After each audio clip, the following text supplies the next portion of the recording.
to okay. So I wanted to then quickly just talk about lowering the gaze. I want to take the example of one of the companions of the Prophet ﷺ. His name was Tha'laba ibn Abdul Rahman. He was a young man about the age of 16, and he used to always run errands for the Prophet ﷺ. He would send him here and he would send him there to do something for him. So one day the Prophet ﷺ sent him to do something, and he was walking through the city of Medina, and he passed by a house with an open door. So he glanced inside and he saw a type of curtain that they used to cover the shower area. And the wind blew that curtain and he saw a woman, a Muslim woman inside that was bathing. And it's as if he glanced for too long, or he looked for a bit too long until he saw something, and then he came to his senses. So he was overtaken by an extreme feeling of guilt and hypocrisy. And he said to himself, A'udhu Billah, the Prophet, how can I be of the companions of the Prophet ﷺ, and one who is close to him, who runs his errands and be so horrible as to disrespect the people's privacy? So then he says, I disrespect the awrah of the Muslims. Wallahi, Allah is going to send ayat and reveal and mention me with the hypocrites. So he feared to return to the Prophet ﷺ, who would tell him that he is a hypocrite. So he ran away out of fear. He ran away. So the Prophet ﷺ waited for him for hours, and he waited from one prayer to the next, and then he started to ask about him as the days went by, and then the Prophet ﷺ would ask, have you seen Tha'laba? And then days passed, so he sent Umar ibn Khattab and Salman al-Farisi to go look for him in the streets of Medina. So they came back, they said, O Prophet of Allah, we searched for him in the roads, the markets and the meadows, and we couldn't find him. Perhaps he'll come back. So the Prophet ﷺ waited. And then after a while again he said, Ya Umar, Ya Salman, go and look for him in the outskirts of Medina. So they went and they came to a set of mountains between Mecca and Medina, where some nomads were herding their goats. So the nomads saw that they were looking for something. So they asked them, are you looking for something? They said, we're looking for a boy, his description is this and that. So they said, perhaps you're looking for al-fata al-bakka, perhaps you're looking for the young man who's always crying. Umar says, I don't know about that, but we're looking for a boy who's this tall and this is his complexion, and he looks like this and that. So then, but what about this young boy you're talking about? And he says, on the other side of this mountain is a young man who for 40 days we hear nothing from him but crying and istighfar. So Umar asked, when does he come down? They said he comes down when the sun sets. He comes to us. We give him a little bit of milk. So he drinks it while he's mixing his tears with it, meaning while he's drinking he's still crying. And then he goes up to the mountain again while he's crying. So then Umar says, how can we see him? He says, when the sun sets. So Umar hid and Salman radiallahu anhu, they hid.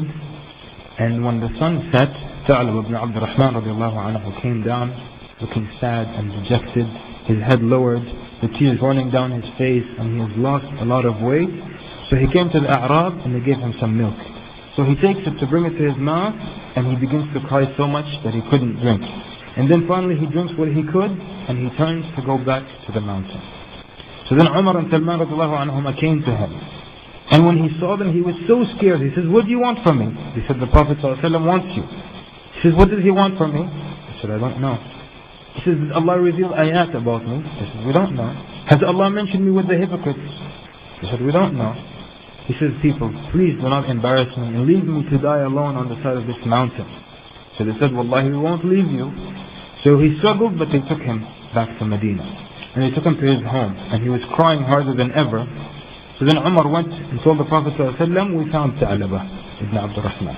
He said, where did you find him? He said, we found him on the side of a mountain. And he's at home now, you can visit him if you like. So the Prophet ﷺ went and entered upon him. And when he saw the Prophet ﷺ, he was so scared and he screamed out, Ya Rasulullah, Anzal Allahu fiyya ayat. Has Allah revealed ayat about me? The Prophet ﷺ said, Kalla. Said, no. Has Allah mentioned me with the hypocrites? The Prophet ﷺ said, no. So then he cried. He increased in crying, and the Prophet ﷺ sat near him.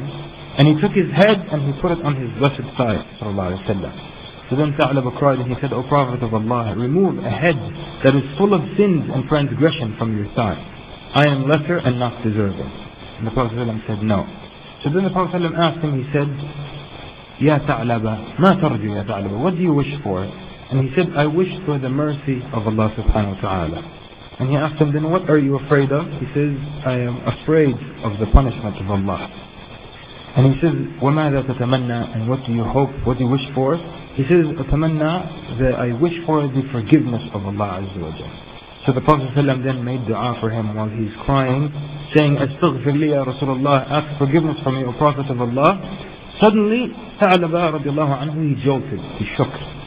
So the Prophet ﷺ, he says to the Prophet ﷺ, I feel as though ants are walking between my flesh and my bones, like something is walking between my flesh and bones. So the Prophet ﷺ said, أَوَتَجِدُ ذَلِكَ يَا ثَعْلَبَ? Do you feel that? He said, yes. He says, that is death.